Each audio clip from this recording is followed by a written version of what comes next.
eta Espiritu Santuaren izenean. Amen. Jauna zuekin, Eta zure espirituarekin. Señor, aitor ditzan biltasunez gure pekatuak misterio santuak behar bezala ospatu bezala. Erroki jauna, Erroki jauna. Kristo erroki, Kristo erroki. erroki jauna, Erroki jauna. erroki dakigula jaiko guztiz hausua eta gure pekatuak bakarrik eramangaitza ekiko bizitzara. Amen. Egin dezagun hori jaiko, zure semeak gugatik gurutzeko bihotza jasatzea izan zenuen, gu etxaiaren menpetik eskatzeko. Egizu, zure sartutza dio bizteko grazia iritsi dezagula, zure seme Jesu Kristo gure jaunaren bitartez, zurekin eta Espiritu Santuarekin jaiko eta bere bizi baita, gizaldi eta gizaldietan. Amen.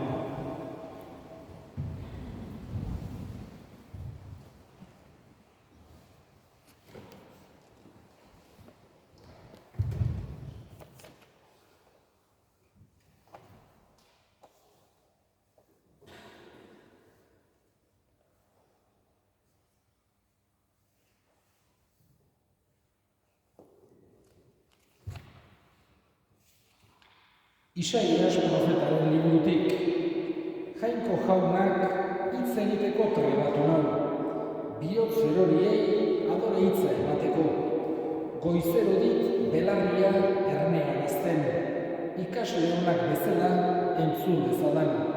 Jainko jaunak belarria ireki dit, eta nik ez diot aurka egin ez atzerako. Bizkarra eskaini nian jotzen dutenei, masaila bizarretik tiraka ari zitzaizkidanei. Ez nien aurpegia saiestu irainei eta listuei. Jauna dut laguntzaile, horregatik ez naiz kekildu. Horregatik gogortu dut aurpegia arkaitza bezala. Baitakit ez naizela lotsagarri gertatuko. Ondoan dut defendatzailea, nork eramani auzitara. Aurkez gaitezen elkarrekin, nork du nirekin auzirik, datorrela. Ara, Jainko jauna dut laguntzaile, nork kondenatuko nau, jaunak esana. Erantzun salmoa. Erantzun ene Jainko zure maitasun handiaz. Erantzun ene Jainko zure maitasun handiaz. Zuregatik jasan ditut irainak, zuregatik lotsaz gorritua dut aurpegia. Erantzun ene Jainko zure maitasun handiaz. Arrotz gertatu naiz nere semideentzat, ez ezagun nere amaren seme-alabentzat. Erantzun ene Jainko zure maitasun handiaz. Jauna zuekin, Eta zure espirituarekin. Jesu Kristoen Evangelioa San Mateoren liburutik. Aldi hartan, 12etako batek, Judas Iskariote zeritzanak, apaiz buruengana joan eta esan zien, zenbat agintzen didazuen Jesus zuei eskura emateagatik. Haiek zilarrezko 30 txanpon agindu zioten. Orduzkero, Jesus haiei eskura emateko egokiera bila zebilen Judas. Legamigabeko horien Jainko lehen egunean, ikasleek Jesusengana hurbildu eta galdetu zioten. Non nahi duzu Pasko afarirako prestaketak egitea? Jesusek erantzun zien, zoazte hirira, halakoengana eta esaiozuen. Maisuak dio hurbil dela haren ordua, eta zuen etxean ospatu nahi duela Paskoa ikasleekin.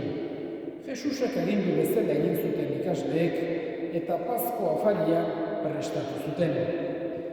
Iluna barrean, mailan zegoen Jesus 12 ikasleekin eta afaltzen ari zela esan zuen. Benetan diozuet, zuetako batek salbu egingo nau. Ikasleak oso goibeldurik galdezka hasi zitzaizkion banaka.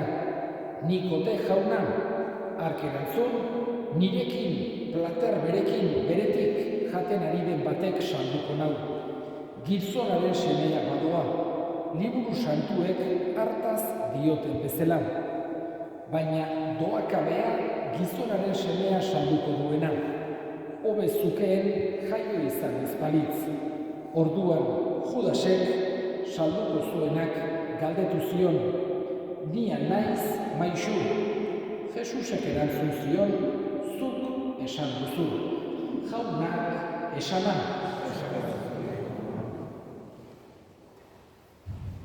Aste Santun halako garrantzi berezia ematen zaio Judasen traizioari. Hau da, bai atzoko evangelioan, baita gaurkoan ere agertzen zaigu momentu hori. Bi ikuspegi ezberdinetatik.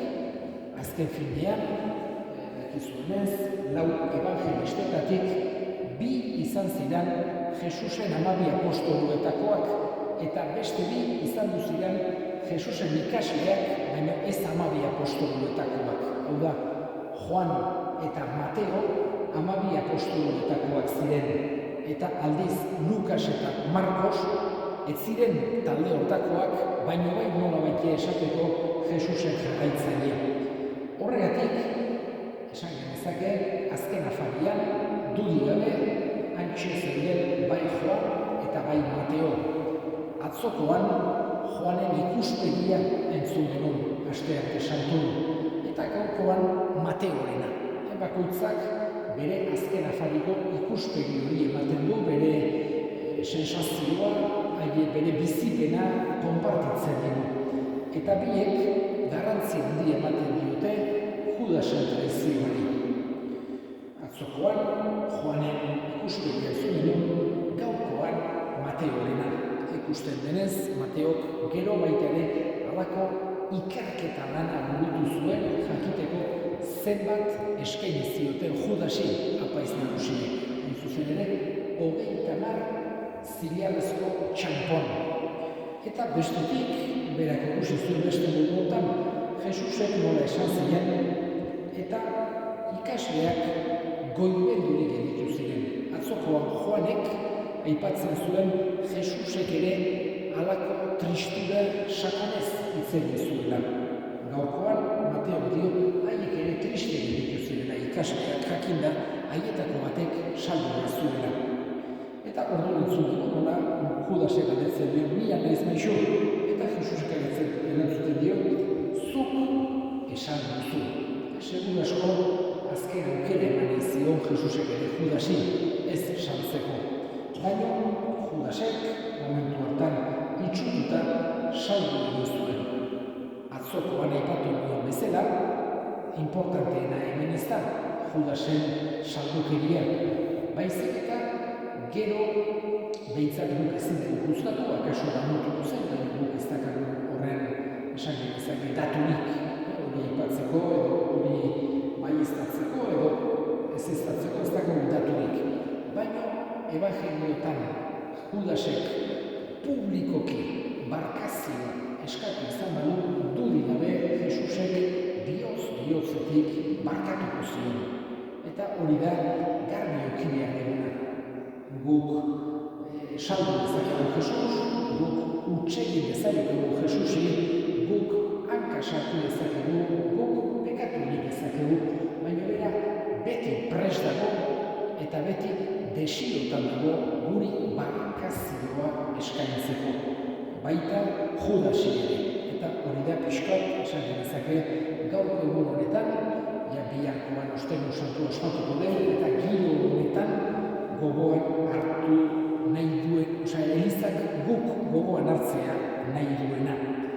Askotan, eta honekin bukatuko dut, kuriosoa da, azken afariko irudiak egiten direlarik, jangela askotan ohitura politia da, azken afariko kuadroren bat, irudiren bat eukitzea, eta horregatzen da Jesus, bere 12 apostoluekin, eta askotan, eta kuriosoa da, hauxe izaten da aukeratutako esaldia, ez beti.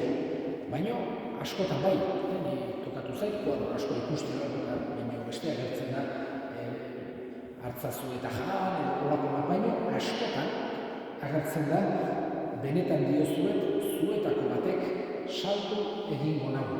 Horregatik esan genezake garrantzi handia ematen zaiola horri. Baina ez guri pentsarazteko Jesusek ezakin hori esan zigortu nahi zuelako, baizik eta kontrakoa. Guri ere gertatzen da zaigu, Jesus ukatzea, edo Jesus saltzea, edo hankasartzea, baina ez da ezaguna sekulan aztu, bera beti barkatzeko prest eta barkatzeko irrikitan hartutuko dela.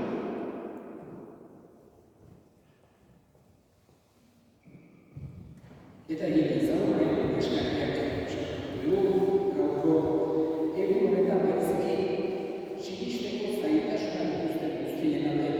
Jesusekin pertsonak todo egiteko aukera izan dezaten eskalezen jaunari. Gure ikatuak ere gogoan hartuko ditugu, gaurko mezaxakoa bereziki Asentzio Alegri eta Andres Zestau jaunak bere baitan hartu eta handik gure egin dezaten eskalezen jaunari. Entzun eta hona bihotzez egiten bizkizu eskariak Jesu Kristo jaunak bitartez.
honekin eta honekan.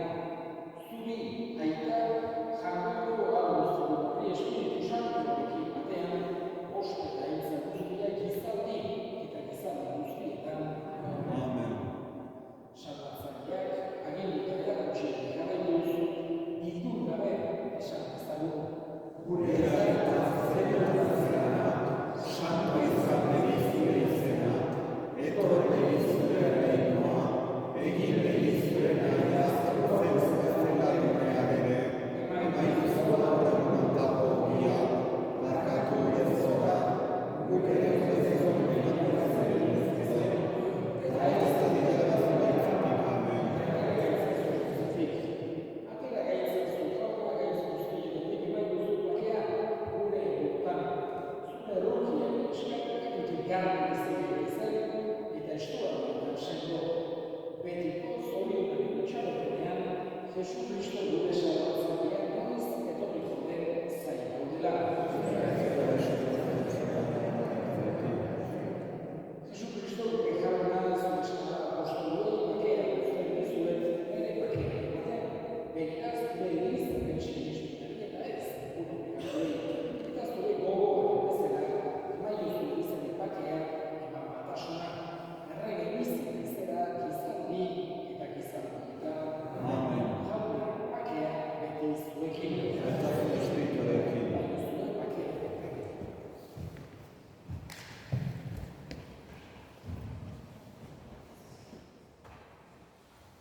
Jango egin txan,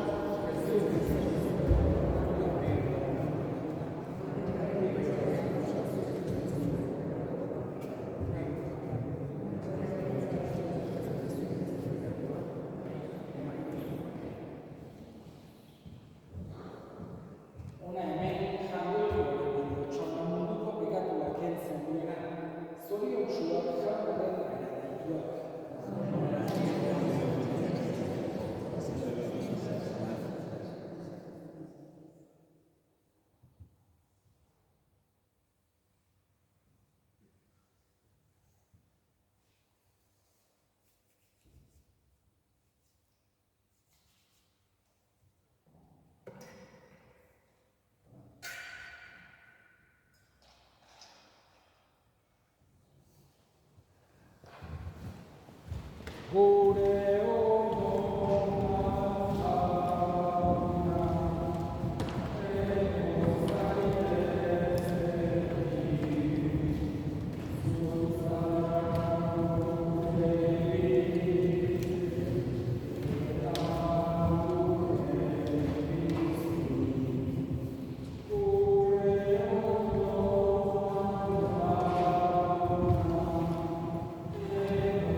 egin dezagun otoioz.